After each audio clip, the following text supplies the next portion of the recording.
And today I'm going to talk about a project that we started recently in Sindh, and it's a project that is the collaboration of several institutions and individuals. It's a project carried out through the University of Pompeu Fabra in Barcelona, the Shah Abdul Latif University in Sindh, and it also sees Japanese colleagues and the Sindh Trust for Heritage. It's a wonderful collaboration. But before starting, before starting with the new project, I would like to reconnect to the previous project that we carried out for many years in North Gujarat, was co-directed with Professor Ajit Prasad, and as Professor Raja said, we were working together for quite a few years in there. And as many other colleagues gave presentation in the previous days, the project brought quite a lot of information about archaeology and the prehistoric economy in northern Gujarat. And the driving lines of inquiry in our project in northern Gujarat were to understand the late Pleistocene Holocene landscape and water availability. And what we have been able to show was that fundamentally the northern Gujarat was a stable environment, but what was variable was the water availability. It was variable in the time, in space, and in the season of the year. And I will say a little bit more about that in the next slides, also because it connects very much with the current work we are doing in Sindh. Also, we try to understand the early instances of agricultural and pastoral economy. What colleagues in the previous days made clear is that our work has shown that the North Gujarat economy was millet-based, that were mainly agro-pastoral groups, and that there are hints of local domestication of water buffalo, for instance, but also probably other crops like sesame. And so North Gujarat is quite an interesting area where a lot was going on in the passage between hunter-gatherer and early agriculturalists. And the agricultural strategies were very much in connection to water availability, and they were driven by two key elements, the monsoon and the interdunal water reservoir that extended, in a sense, the water availability to the people in northern Gujarat. And finally, what kind of changes we've seen in the agricultural strategies in there? Well, fundamentally, the major point was the entrance of the African millet, but we didn't see any real shift in the agricultural strategies beyond the acquisition of new crops, probably because they were more productive in respect to the local one. A key point, a key result from our work in North Gujarat was a point that also Professor Petri yesterday hinted at, and was the unpredictability of the environment. And very, very often we discuss about climate change, but we don't discuss enough about climate variability. So climate in itself is not a flat blanket. It's, you know, the characteristic of the climate changes depending on the season, but changing also year to year. And what was very clear for us from the result of our work in northern Gujarat is that the prehistoric group, as it happens also today partially, they had to deal with a very high environmental variability in terms of water. If you look at this slide, for instance, the three lines that are in the B rectangle, the one that is interesting in here is the continuous line, and it's basically a summary of the precipitation in northern Gujarat between 1871 and 2008.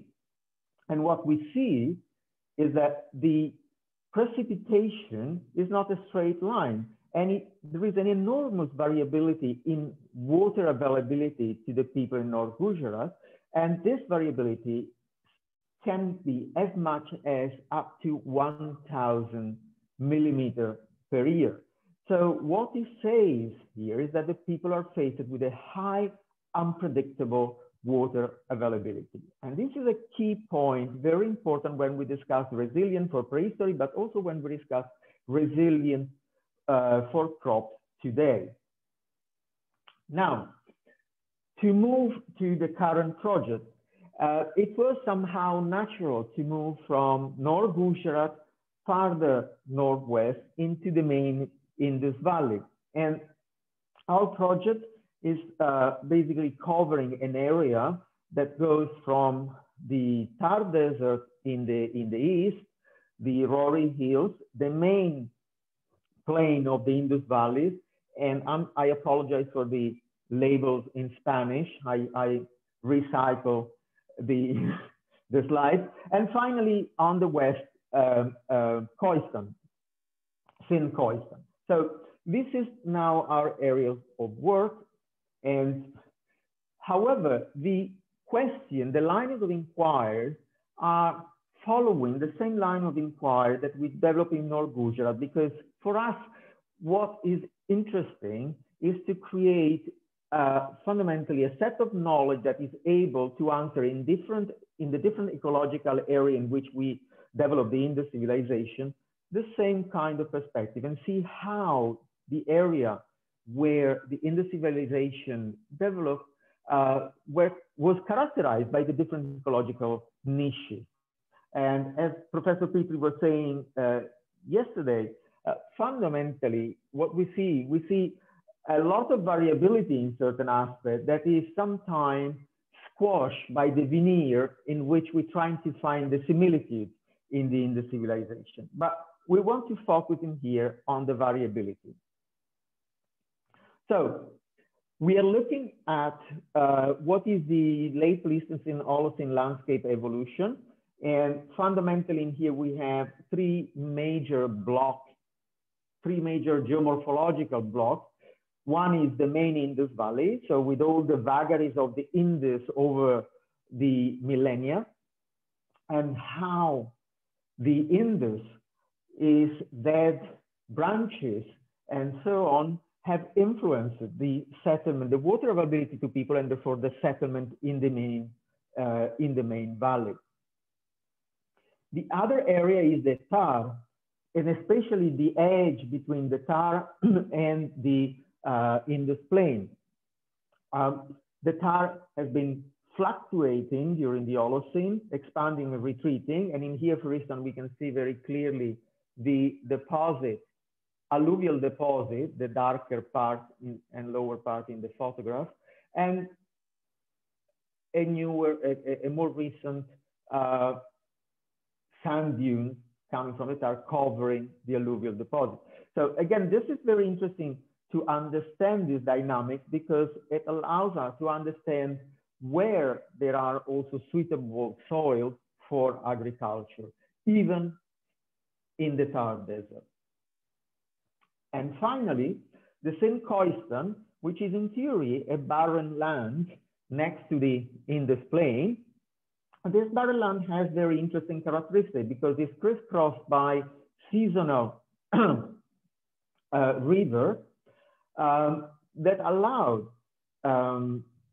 settlement even today, and that allowed the possibility of cultivation. And we will discuss more of this in the next few slides. But so these are the three main geomorphological area that we are at the moment studying. And especially in here, we have the great support and collaboration of the Japanese team that is doing a set of coring in the Indus plain, exactly to understand the extent of the extension of the alluvial plain and the vagaries of the various Indus branches. Together with this geomorphological approach, and still in collaboration with the Japanese team, we are working also on serving our aerial studies and mapping through GPS, the settlements that we are finding through our own study, but also through all the legacy data that has been collected by Shah Abdul Latif University over the last 30 years. And so there is a major work in here also to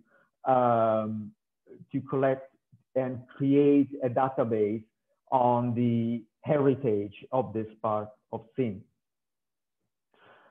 So the other line of inquiry for us is understanding the early instances of agriculture and pastoral economies in this part of the world.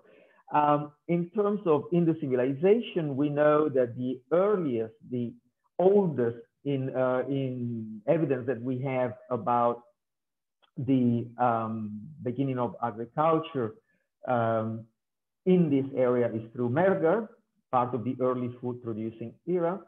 And we now understand also that there are instances of domestication in North Gujarat, albeit they are later in time, but still there are interesting dynamics happening. What we still don't know is the central part. And this is why we think that our project is important. And in here again, according to the three areas we are looking at, we have the Tar Edge. The Tar Edge is very interesting, especially for the agropastoral economies. However, there is a major problem in the tar because we don't have much deposition. And so most of the evidence we found is on the surface. And therefore, it's very difficult to have an absolute chronology, difficult, impossible in many cases, an absolute chronology for this archaeological evidence. And so part of our work is to try to find archaeological evidence in stratified deposits and the possibility to date those deposits. The main Indus Valley has exactly the opposite problem, has too much deposition.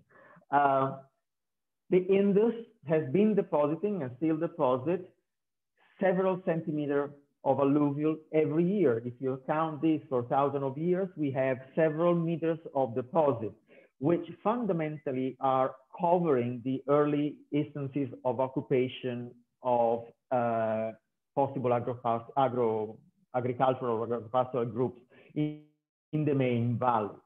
And so one of our key action would be to effectively excavate below the water table to try to uncover the earliest level. And finally, in the Kirtar range, actually, we have a very interesting situation in which we have clear evidence of early pottery that's considered definitely pre-Harappan. And we have also a situation in which the preservation of the archaeological site tends to be extremely good. And this is an area where we are going to concentrate for looking at the early instances of the agricultural economy. Indeed, this seasonal river I was saying before, and here you see one coming out and jetting into the plain, they have a very interesting characteristic. The moment the slope is ruptured and they enter into the higher edges of the plain, they built a fan in which, as we can see even today, it's possible to capture water and to cultivate. This is basically very similar to what we see in many other parts of the world, like in Iran, but also in West Asia and the Middle East, where early groups, early settlers with an agricultural economy are very often settling on this kind of geomorphological deposit, because there is an important water availability that allows for cultivation. And so this is where we are now focusing for looking at early instances. Now, The two other lines are still related to the agricultural dynamics of the Indus civilization. And one is what are the strategies that were put in place by Neolithic and Chalcolithic people in relation to agriculture? And then what are the possible changes, if any, that we see during the urbanization process? A process that obviously is extremely demanding on the agricultural production. The area where we work is characterized and fundamentally by two rain systems, the summer and the winter rains, that are the main system that brings precipitation water. Now, what is important to consider, and that came out from the first part of the talk, is that the hydrology in this area of the world is not connected only to the precipitation, but is also connected to the river system and the geomorphology. And so it's very important to understand the water availability in connection to both rain and local hydrology and local geomorphology. Now, traditionally, the Indus civilization is considered to have four fundamental major crop ecology blocks. The first one that focuses on Gujarat is characterized by summer C4 crops. Then we have the two blocks in the northern part, the red one, number 3, which is characterized, is basically Punjab, Pakistani and Pakistani Punjab with Harappa as its focus, and it's characterized by winter and summer crops, but winter crops, C3 crops dominate. And then we have the area of Haryana, where Professor Pitti has been working for many years, and which we understand now that, again, there is a winter and summer C4 and C3 crop mixture. Now, the area 2, which is the main Indus region, has been always considered a winter C3 crop ecological area. Now, our understanding was that this attribution was based on somehow biased data, because fundamentally, the information onto which we have always considered this area as a basically barley and wheat cultivation area is based on modern comparison and through very scanty recover of seeds from Mohenjo-Daro and a few other sites in the area, which were obviously consistently of wheat and barley, but fundamentally probably because these are big seeds that can be seen. Now, in the main valley, we can think about how people could have cultivated and what strategies of cultivation could have been put in place depending on the water availability. There are at least 3 ways of cultivation in respect to water. One is rain-fed agriculture. So cultivation is carried out in area where the only source of the water is through the precipitation, through rainfall. Flood agriculture. The agriculture is carried out in area where there is the water from the Indus and other possible rivers flooding. And on top of it, there is also the precipitation, the rainfall. And then there is water capture agriculture, in which the water is fundamentally acquired through construction like gabber bands that slow the escape of the water during the rain season or even during the flood, and the water is maintained and it's used to fundamentally extend the time in which the water is present in this area.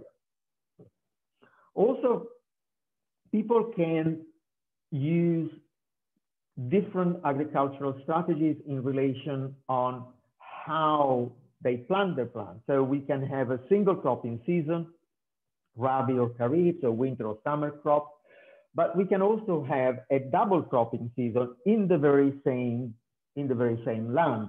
So to have both Rabi and Kharif. So, and this all depends obviously on the water availability.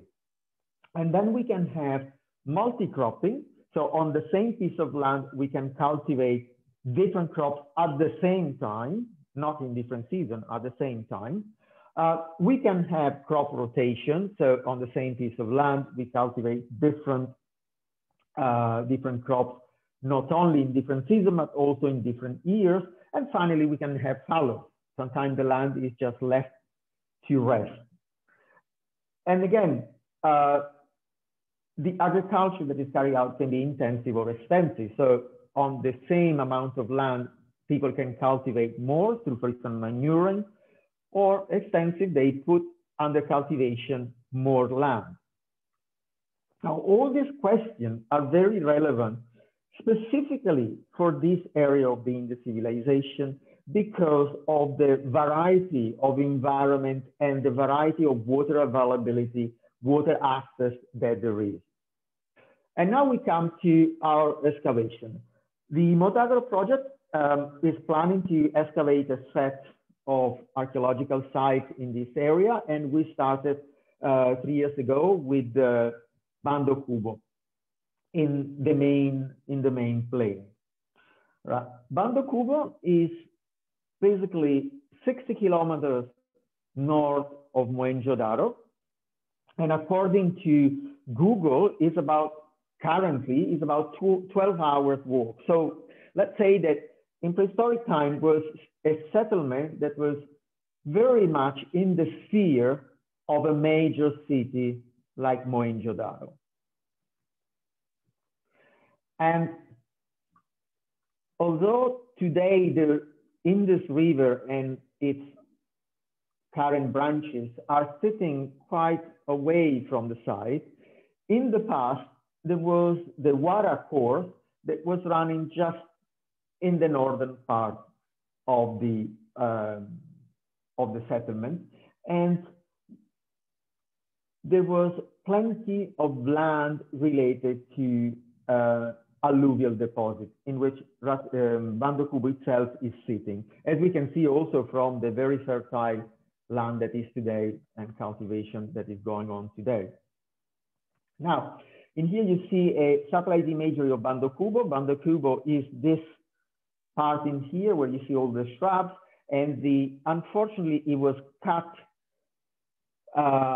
almost in half by the construction of this road in the late 90s, and it left the site open with a section that was also fundamentally allowed the discovery of the site by Salu colleagues in 1997. And they first described and made a first sequence of the deposit, and they were able to show that the deposit covered both the early Harappan period, the Codigian deposit, as well as mature Harappan period. And they also uncovered a major fire structure, probably a furnace for pottery, for a pottery kiln, and in the sequence.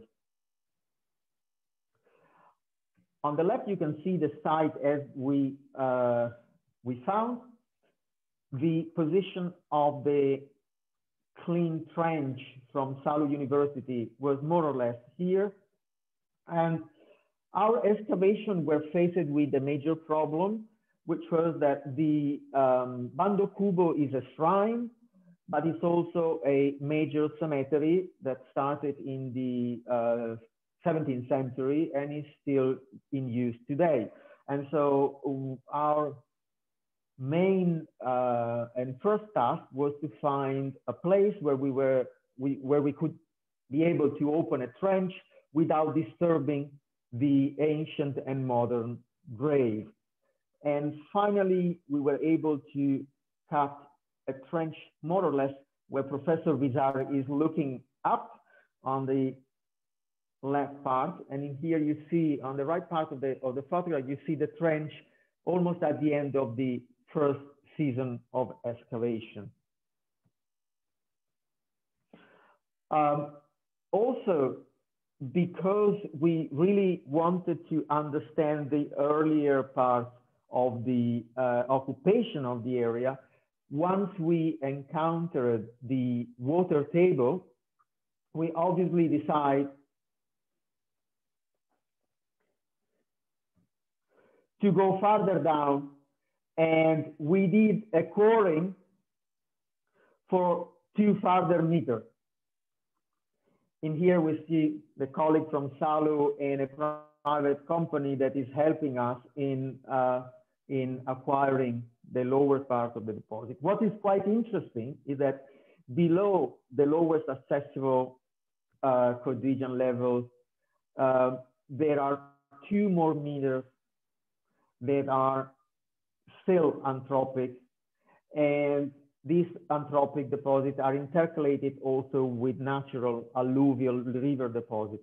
However, we were very lucky because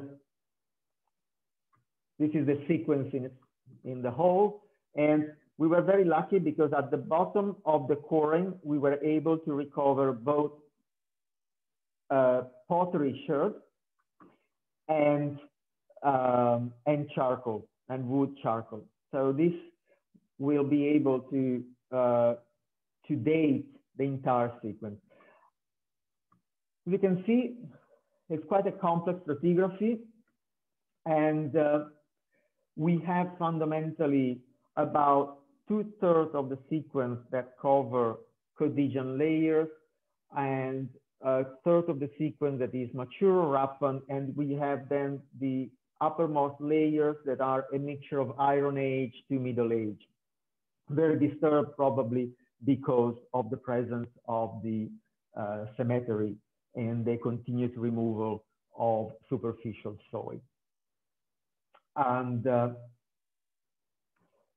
sequence is also extremely interesting, at least for our purposes, because we've been sufficiently lucky to fundamentally hit on a domestic area. The sequence is a superimposition of floors and associated context related to the building of the floors, so filling and floor preparation. There are some moments in which there were the construction of platforms and walls of unbaked bricks, and then finally at the very bottom, you can see reasonably well in here, there was at the bottom of the sequence, there was also a moment in which there was a kiln, a fire structure, quite important fire structure. In here, you can see some of the floors that were also characterized by the presence of some kind of a gypsum white layer that was quite not extremely well preserved, but well preserved enough to see the continuous linear presence. And we are now trying to understand exactly the construction of the floor using also micromorphology. These floors were also characterized by the presence of several fire structure, earth, related to cooking and domestic activities. From all the sequence and from all the layers and context, we basically carried out the same approach as we did in Northern Gujarat. So we dry sieve every single liter of deposit that came out, but also we carried out flotation for all the layers and for all the context. Also, we've been sampling for pottery analysis, and these are focused fundamentally on the understanding, on expanding our understanding of the use of, I wonder why, oh, there it is, of the use of plant and animal resources in terms of agricultural strategies, but also on how people were cooking them. So what were the ingredients, what were the culinary practices? And so for this, as other colleagues have already highlighted, it's very important to look at the pottery in its entirety. And so beyond the studies of typology and pottery characteristic and technology, we also are carrying out phytolith, starch grain, isotope analysis, lipid and proteomics from a quite big number of pottery, exactly to understand how this pottery was used and what is the cuisine of this settlements. The same approach is on the grinding stones and on the lithic tools, in which beyond, again, the technology, the technological studies, we are also looking at plant remains on this material. So we are going to recover phytolith as starch grain. And in this work, for the grinding stone, for instance, is working one of our students, Carolina Jimenez, and for the lithic assemblage is working our colleague, Dr. Gadekar. In terms of very briefly first result, because we would like to do a little bit more analysis, we would like to go a little bit more in depth on this, but we think that it's very interesting to at least throw it out, and it connects to what I was saying before, that we were assuming that the main Indus Valley area is characterized by C3 wheat and barley crops. And what we see from the analysis of the macro remains, charred seed, we see that grasses are basically one of the major components of the crop assemblage that we are recovering in Bhando Qubo. And millets are extremely important and very common within the grass assemblage, normally between 40 and 60% in the early deposit, in the Cotdigian deposit, but they diminish all the way drastically in the later deposit, in the transition and mature deposit. This is a very interesting trend, because in any case, what is telling us that millets in here were not secondary, at least during the Cotdigian period. So maybe we'll have to start thinking a little bit in a different way in terms of what is the crop assemblage of the central Indus plain. And indeed, also from the recovery of the starches from the grinding stone, we see a very similar pattern in which the panicoideae millet, the green bars, are more common on grinding stone recovered from the Cotdigian layers on the left of the bar chart diagram. And while the wheat and barley starch becomes more common on the grinding stones of the later period. This is a very interesting trend that we obviously have to look more closely, but it's a trend that is also telling us, well, it's telling us two things. One, that that millets were present in the main valley, in the main plain, and they were also very important in the crop assemblage for these people. And two, the urbanization process is basically fueled also probably by a change in the crop assemblage. Together with the plant, we obviously are looking also at the animal bones, and these analyses are carried out by Oscar Parque, another PhD student that is currently working on the project. And in here, And to connect also to the cuisine and to the wider exploitation of the environment, we don't only want to do taxonomic identification, which is fundamental and important.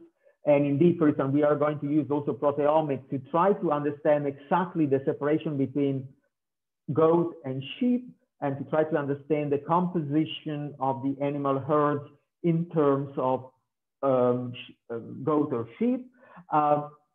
We would like to understand also the locality of these herds using stable isotopes. And finally, Oscar is also looking at the butchery patterns on the bones and also the bone tools.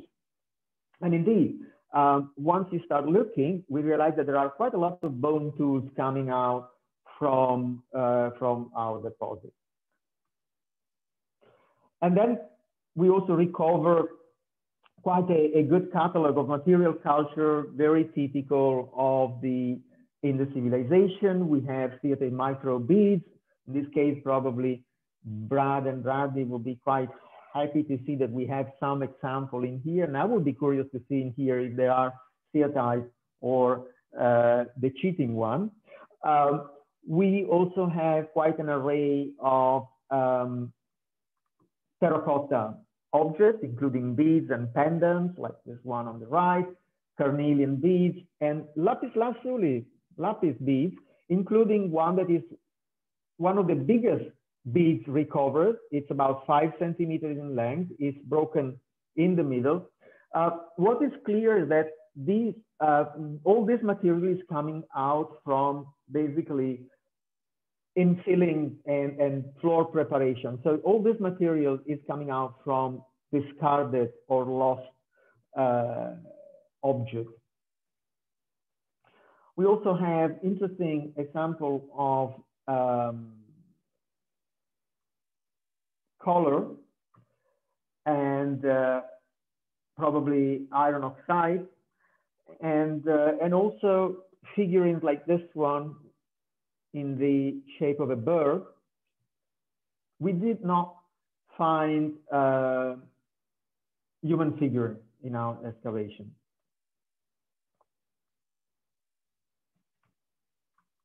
Okay. And finally, what was very interesting is at a certain point at the bottom of the sequence, before we reach the water table, and one of the floor, we found the presence of a storage jar that was embedded in the floor, still carefully covered, sealed, and just on top of the kiln deposit. So what it was quite clear is that this area that we excavated in the earlier moment saw some industrial use, and then this industrial use stopped and it became a domestic area that started with a sequence of floor that continued all the way till basically the end of the mature Rapa. Now, Bhando Qubo is the first site we have excavated, say in the middle of the Indus Plain. And the next season that we hope it will happen in October, November of this year, we'll see the excavation of Talur Jebit in the Thar Desert.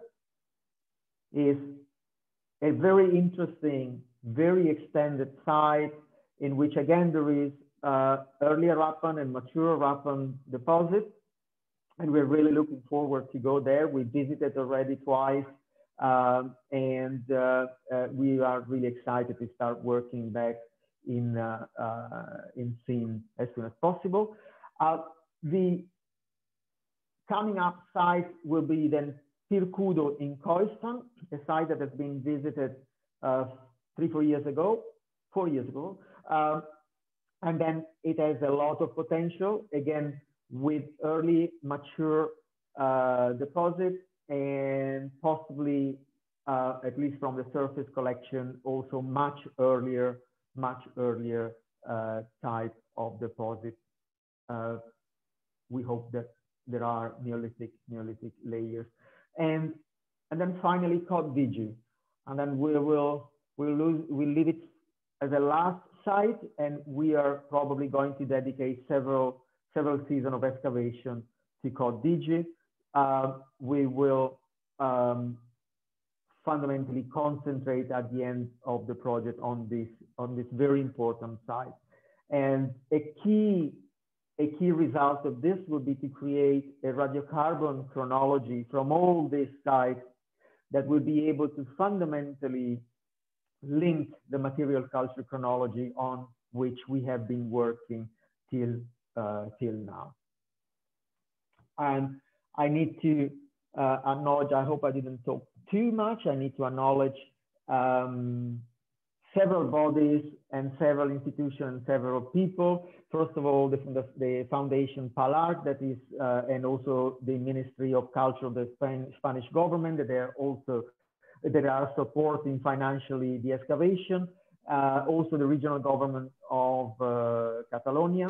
And then obviously Shah Abdul Latif University, Universitat Pompeu Fabra, Director General of Antiquities, Government of Sindh, the police force of Government of Sindh that is helping us a lot in our work. And at Bhando Qubo, Ratodero Government House, Jalbani Tribe, and Sarda Jalbani, that has been extremely helpful in allowing us to excavate the cemetery of his tribe, and obviously all the local workers that help us in our work. Thank you very much.